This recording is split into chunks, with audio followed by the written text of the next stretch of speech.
Hello everyone, welcome to students paradise. हमने triangle का जो कॉन्ग्रुएंसी पार्ट है उसमें एसएसएस और एसआईएस ऑलरेडी कवर कर लिया है। आज हम उसके और जो क्राइटेरिया है कॉन्ग्रुएंसी के लिए वो डिस्कस करेंगे। तो चलो फटाफट स्टार्ट करते हैं, ठीक है स्टूडेंट्स।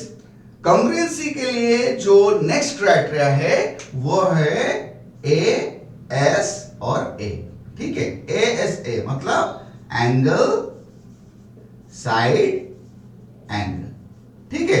तो ये क्या है, एंगल साइड एंगल मतलब दो एंगल सेम होने चाहिए ट्रायंगल के और उसका जो साइड है कॉमन साइड, ठीक है, वो इक्वल होना चाहिए, ठीक है। तो इसको हम अभी एक डायग्राम ड्रॉ कर लेता हूं और हम डिस्कस करेंगे, ठीक है।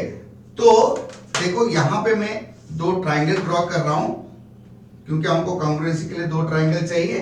तो मैं ये दो ट्रायंगल ड्रॉ कर लेता हूं पहले, फिर हम आगे बढ़ेंगे।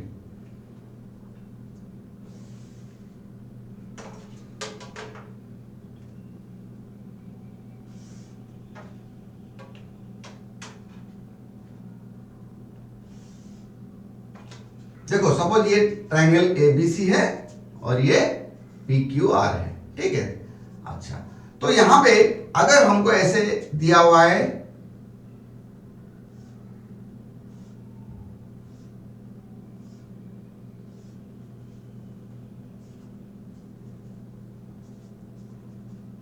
तो यहां पे ध्यान दो, अगर जैसे कि हमने साइड में देखा था एंगल में भी आप देखो ये डबल कर्व है मतलब ये दोनों इक्वल है, सिंगल कर्व ये दोनों इक्वल है, ठीक है। डायग्राम से हमको ये समझ में आना चाहिए। कभी कभी क्या है ये रिटर्न में दे देता है कि angle B is equal to angle Q, angle C is equal to angle R. अगर नहीं दिया है तो भी हम डायग्राम देख के समझ सकते हैं कि ये सिंगल कर्व जहां पे वो दोनों इक्वल हैं, ये डबल कर्व है ये दोनों इक्वल है। पहले ये देख लेते हैं क्या ये कॉरेस्पॉन्डिंग एंगल है A B C. Okay fine, A B C P Q R. Triangle का नेम क्या है, triangle A B C, triangle P Q R. तो ये बी और क्यू कॉरेस्पॉन्डिंग वर्टेक्स हैं, तो ठीक है ये दोनों कॉरेस्पॉन्डिंग एंगल हैं। सेम वे सी और आर भी कॉरेस्पॉन्डिंग वर्टेक्स हैं, तो ये दोनों एंगल भी इक्वल है, ठीक है, ये सही है।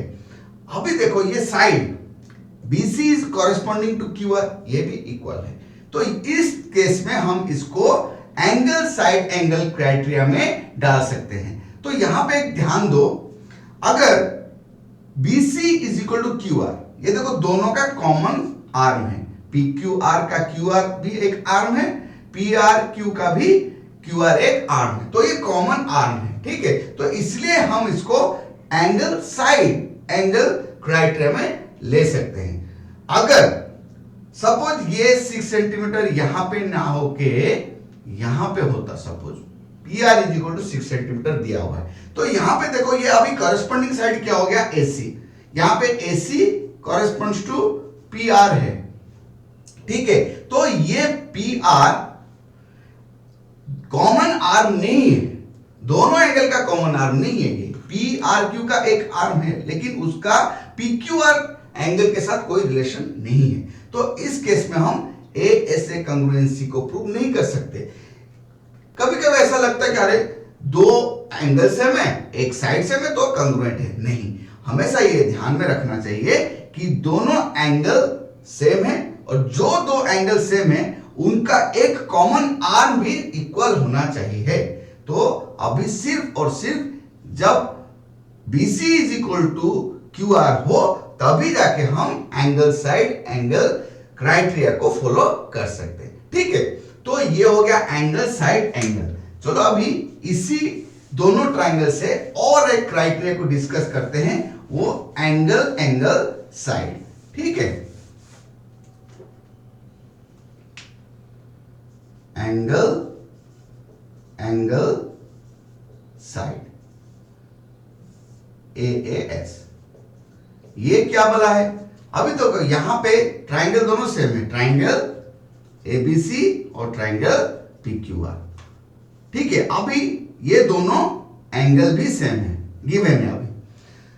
तो ये दोनों अगर हैं तो अगर कोई भी एक कॉरेस्पॉन्डिंग साइड इक्वल हो, ठीक है, कोई भी एक कॉरेस्पॉन्डिंग साइड किसको छोड़ के, जो कॉमन आर्म है उसको छोड़ के कोई भी और एक कॉरेस्पॉन्डिंग साइड अगर इक्वल हो तब वो हो जाएगा एंगल एंगल साइड क्राइटेरिया। तो अगर सपोज मैं यहां पे ऐसे दे दूं, इसका मतलब क्या हुआ, A B is equal to P Q और A B is also corresponding to P Q, ठीक है, दोनों कॉरेस्पॉन्डिंग साइड है। तो यहां पे क्या है, हम जा सकते हैं किसके लिए, ट्राइंगल एबीसी और ट्राइंगल पीक्यूआर को हम एएएस कॉन्ग्रुएंसी क्राइटेरिया में कॉन्ग्रुएंट प्रूव कर सकते हैं, ठीक है। तो यहां पे ये चीज ध्यान रखो, this is the difference between AAS and ASA. AAS में क्या होता है, दो एंगल सेम होंगे और कोई और एक कॉरेस्पॉन्डिंग साइड इक्वल होगा, ठीक है। लेकिन एएसए में क्या होगा, जो साइड होगा वो दोनों एंगल का एक कॉमन आर्म होगा, तब जाके हम एएसए के लिए जा सकते हैं। एएएस के लिए हमको कॉमन आर्म नहीं चाहिए, लेकिन एक कॉरेस्पॉन्डिंग साइड इक्वल होना जरूरी है, तब हम एंगल एंगल साइड, देखो ये दोनों कॉरेस्पॉन्डिंग एंगल है और ये कॉरेस्पॉन्डिंग साइड है, तो हम एंगल एंगल साइड के लिए यहां पे जाएंगे, ठीक है। अभी हमारा जो लास्ट क्राइटेरिया है उसको हम डिस्कस करेंगे, वो है आरएचएस। क्या, आरएचएस, ओके। तो मैं एक डायग्राम ड्रॉ कर लेता हूं, फिर हम लोग डिस्कस करेंगे, ओके स्टूडेंट्स। अभी हम लोग डिस्कस करेंगे क्या, राइट एंगल, हाइपोटेन्यूस और साइड, जिसको हम बोलेंगे आरएचएस क्राइटेरिया, ठीक है। तो यहां पे देखो दो राइट एंगल ट्रायंगल है, right angle at B and Q respectively, ठीक है। तो यहां पे डायग्राम से क्या पता चल रहा है, एसी जो कि हाइपोटेन्यूस ऑफ एबीसी है और पीआर जो कि हाइपोटेन्यूस ऑफ पीक्यूआर है। तो ठीक है, ये है ट्रायंगल एबीसी और ये ट्रायंगल पीक्यूआर। तो हाइपोटेन्यूस दोनों सेम है और दोनों का जो बेस है बीसी और क्यूआर वो भी सेम दिया हुआ है और एक राइट एंगल ट्रायंगल है, ठीक है। तो यहां पे हम लोग इसको आरएचएस क्राइटेरिया में कॉन्ग्रुएंट बोलेंगे, ठीक है, क्योंकि यहां पे दोनों ट्रायंगल राइट एंगल ट्रायंगल है, दोनों का हाइपोटेन्यूस सेम है और दोनों के एक एक साइड भी इक्वल है। तो इसको हम क्या बोलेंगे, आरएचएस क्राइटेरिया में कॉन्ग्रुएंट ट्रायंगल बोलेंगे, ठीक है। अच्छा चलो, एक ट्रायंगल को मैं यहां पे घुमा देता हूं, फिर देखते हैं क्या होता है। अगर मैं इस ट्रायंगल को ऐसे बना दूं,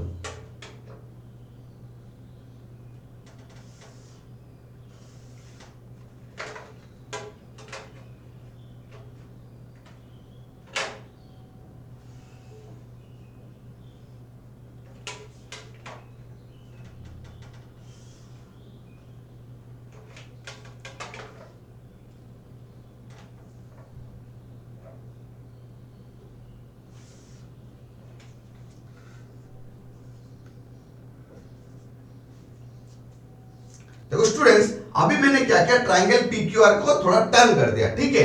तो ये है ट्रायंगल पीक्यूआर।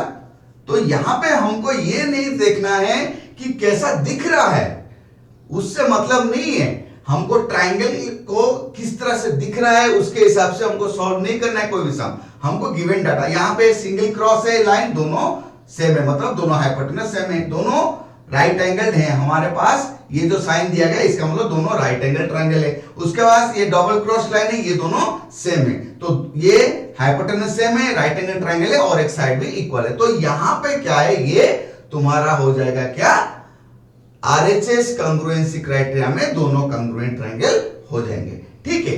तो हमेशा यही चीज हमको ध्यान में रखना है कि ज्योमेट्री में कुछ चीजें लिख के दी जाती है और कुछ चीजें डायग्राम में ही शो किया जाता है, तो हमको उसके ऊपर कंसंट्रेट करना है, ना कि सिर्फ देख के हमको कोई चीज डिसाइड करना है, ठीक है स्टूडेंट्स। अभी हमने angle side angle, angle angle side और राइट एंगल हाइपोटेन्यूस साइड, ये तीनों क्राइटेरिया के बारे में डिस्कस किया। कॉन्ग्रुएंसी के स्टार्टिंग में जब हम लोग ने डिस्कस किया था पार्ट 1 वीडियो में कि एंगल सेम होने चाहिए, तो ठीक है, कॉन्ग्रुएंट ट्रायंगल में जो करस्पॉन्डिंग एंगल्स है वो सेम होते हैं, ठीक है। लेकिन क्या अगर एंगल सेम हो तो उनको हम कॉन्ग्रुएंट बोल सकते हैं? क्या हम लोग एंगल एंगल एंगल क्राइटेरिया को कंग्रुएंसी प्रूव करने के लिए ले सकते हैं।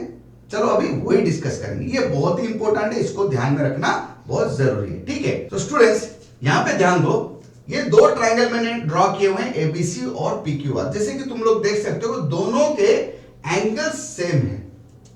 ठीक है, एंगल सेम है, लेकिन ये क्या कंग्रुएंट है? नहीं, हम देख के ही बोल सकते नहीं ये कंग्रुएंट है नहीं, ये तो बहुत ही छोटा है। क्यों? क्योंकि देखो जब हम लोग एंगल कंस्ट्रक्ट करते हैं ना, तो कोई जरूरी नहीं कि सारे साइड्स भी इक्वल हो। ठीक है, हम जब भी एंगल ड्रॉ करते हैं वो एक लाइन सेगमेंट के ऊपर ड्रॉ करते हैं, तो लाइन सेगमेंट के लेंथ के हिसाब से जो भी बेस एंगल से अगर हम उनको इक्वल करें तो भी उसका जो वर्टेक्स होगा ऊपर वाला, ठीक है, जो ऊपर वाला एंगल कहां पे होगा, वो ये दोनों साइड का इंटरसेक्शन पॉइंट होगा। भले ही ये दोनों एंगल सेम हो, लेकिन जब हम ड्रॉ करेंगे अगर बेस का लेंथ डिफरेंट है तो उनके जो बाकी दो साइड्स हैं उनका लेंथ भी डिफरेंट होगा, वो अलग अलग पॉइंट में इंटरसेक्ट करेंगे। ठीक है, तो एंगल एंगल एंगल क्राइटेरिया को हम यूज नहीं कर सकते ट्रायंगल्स को कंग्रुएंट प्रूव करने के लिए। चलो अभी ना मैं प्रैक्टिकली तुमको करके दिखाता हूं कि अगर एंगल सेम हो तो भी कंग्रुएंट कैसे नहीं होंगे। देखो ये चीज समझो, अगर कंग्रुएंट हैं, अगर ट्रायंगल्स कंग्रुएंट है, कैसे प्रूव करेंगे हम? जो हमने क्राइटेरिया लिया, क्या? Side side side, side angle side, angle side angle, angle angle side and right angle hypotenuse और साइड। ये क्राइटेरिया से अगर फुलफिल हो रहे हैं तो हम क्राइटेरिया को देखते हुए ट्रायंगल्स को कंग्रुएंट बोलेंगे। उसके बाद कॉरेस्पॉन्डिंग एंगल सेम होंगे। कंग्रुएंट ट्रायंगल्स के सारे कॉरेस्पॉन्डिंग एंगल सेम होते हैं, लेकिन दो ट्रायंगल के अगर सारे एंगल्स सेम हो तो जरूरी नहीं वो दोनों कंग्रुएंट हैं। इसको अभी हम लोग प्रैक्टिकली चलो करके देखते हैं। ठीक है, तो स्टूडेंट्स यहां पे अभी मैं दो ट्रायंगल बनाऊंगा। देखो ध्यान दो, मैं यहां पे एक बेस लेता हूं एक ट्रायंगल का, ये मैं ले रहा हूं 20 सेंटीमीटर। ठीक है, 20 सेंटीमीटर एक बेस मैंने ड्रॉ कर दिया, और एक बेस ले रहा हूं मैं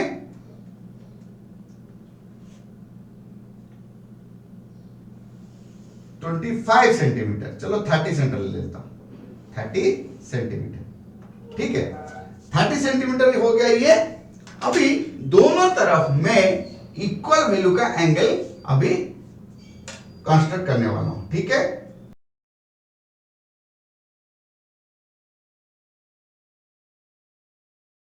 ठीक है, अभी देखो ये है 50 डिग्री, ये 60 डिग्री। ठीक है, तो ये बाय डिफॉल्ट कितना हो जाएगा? 70 डिग्री, क्योंकि हमारा एंगल सम प्रॉपर्टी के हिसाब से क्या होता है, तीनों एंगल का सम कितना होना चाहिए? 180 डिग्री। सो 50 60 110 प्लस 70 180 डिग्री। ठीक है, अभी ये हो गया, ये हमारा है 20 सेंटीमीटर। अभी यहां पे सेम करते हैं, चलो 50 डिग्री यहां पे अभी ड्रॉ करेंगे। तो देखो यहां पे ये सपोज मैं देता हूं पी क्यू आर, जहां की जो बेस एंगल्स हैं 50 डिग्री और 60 डिग्री हैं, ये 70 डिग्री हो गया। देखो ये ट्रायंगल, यहां भी ये 30 सेंटीमीटर है, ये ट्रायंगल एबीसी है, ये ट्रायंगल पी क्यू आर है। देखो यहां पे vertex A corresponds to vertex P, vertex B corresponds to vertex Q, और vertex C corresponds to vertex R. और भी एक चीज हम ध्यान दे सकते हैं कि angle A is equal to angle P, angle B is equal to angle Q, angle C is equal to angle R है। लेकिन देखो यहां पे ये दोनों ट्रायंगल कंग्रुएंट नहीं है, क्योंकि देखो 20 सेंटीमीटर या 30 सेंटीमीटर, पहले मतलब पहले ही बॉल में बोल्ड, क्लीन बोल्ड, क्योंकि कॉरेस्पॉन्डिंग एंगल्स तो सेम है, कॉरेस्पॉन्डिंग साइड तो सेम है ही नहीं, है ना। तो हम लोग को क्या पता है, कंग्रुएंट ट्रायंगल्स के corresponding sides, corresponding vertex, corresponding angle सारे इक्वल होने चाहिए। यहां पे कॉरेस्पॉन्डिंग एंगल्स तो एक है, कॉरेस्पॉन्डिंग वर्टेक्स भी सेम है, लेकिन कॉरेस्पॉन्डिंग साइड पहले ही बॉल में बोल्ड, ये पूरा फेल हो गया। यहां पे हम लोग प्रूव नहीं कर पा रहे, अरे ये तो अलग है, ये 20 सेंटीमीटर है, 30 सेंटीमीटर है। इसका मतलब triangle ABC is not congruent to triangle PQR. इसीलिए हम लोग हमेशा ये ध्यान में रखना चाहिए, अगर इस तरह से कोई भी डायग्राम दिया है या क्वेश्चन बोला है, बिना डायग्राम का भी कभी कभी दे देता है, डायग्राम देखने से क्या थोड़ा बहुत आइडिया आता है, कभी कभी ऐसे ही दे देता है, ठीक है। तो तभी भी ध्यान में रखो, अगर हमारे पास सिर्फ एंगल क्राइटेरिया दिया हुआ है, उसको लेके हम कोई भी दो ट्रायंगल को कांग्रुएंट प्रूव नहीं कर सकते, ठीक है। समझ में आया स्टूडेंट्स? आज हमने कांग्रुएंसी में क्या क्या डिस्कस किया? Angle side angle criteria, angle side criteria, right angle hypotenuse side criteria discuss किया, ठीक है। और एक इंपॉर्टेंट चीज हमने क्या डिस्कस किया कि एंगल क्राइटेरिया को लेके हम कांग्रुएंसी को प्रूव नहीं कर सकते, वो गलत हो जाएगा, ठीक है। आशा करता हूं तुम लोगों को ये सब कुछ समझ में आ गया होगा। अगर कॉन्सेप्ट में कुछ भी प्रॉब्लम है, वीडियो को दोबारा वॉच कर लो, सब कुछ समझ में आ जाएगा। फिर भी अगर कुछ भी डाउट है तो ऑन स्क्रीन मेरा ईमेल आईडी है, तुम उस पे जाके मुझे मेल करो, अपने डाउट्स पोस्ट करो, मैं पक्का तुम लोगों का रिप्लाई करूंगा, ठीक है। ये पक्का मेरा वादा रहा। जो भी मेरे चैनल में नए हैं वो मेरे चैनल को सब्सक्राइब कीजिए और नोटिफिकेशन बेल को प्रेस कर दीजिए, ताकि मेरा जैसे ही नेक्स्ट वीडियो कुछ भी अपलोड होता है आपके पास नोटिफिकेशन पहुंच जाएगा। अगर ये वीडियो पसंद आया तो एक लाइक कर दीजिए और वीडियो को ज्यादा से ज्यादा शेयर कीजिए, फटाफट शेयर कीजिए, क्योंकि जैसे ही आप शेयर करेंगे, जो बच्चे पढ़ाई में थोड़ा वीक हैं और जिनको रिक्वायरमेंट है, जिनको बेसिक कॉन्सेप्ट क्लियर करना बहुत जरूरी है, तो वो ये वीडियो देख सकते हैं और अपने कॉन्सेप्ट्स क्लियर कर सकते हैं, ठीक है। और अपने अपने बुक्स में जो भी तुम्हारा जो कांग्रुएंसी ऑफ ट्रायंगल चैप्टर होगा उसके एक्सरसाइज को करो। जो भी प्रॉब्लम्स होगा मेरे पास भेज दो, तुम कमेंट सेक्शन में भी लिख सकते हो, बुक का नाम लिख लेना, बुक का क्वेश्चन भी लिख सकते हो, कुछ भी लिख लो, मैं उसका रिप्लाई पक्का करूंगा, ठीक है। तो पढ़ाई करते रहो, लेकिन एक चीज ध्यान में रहे, life is very important, life has to be enjoyed, so enjoy every moment and keep smiling.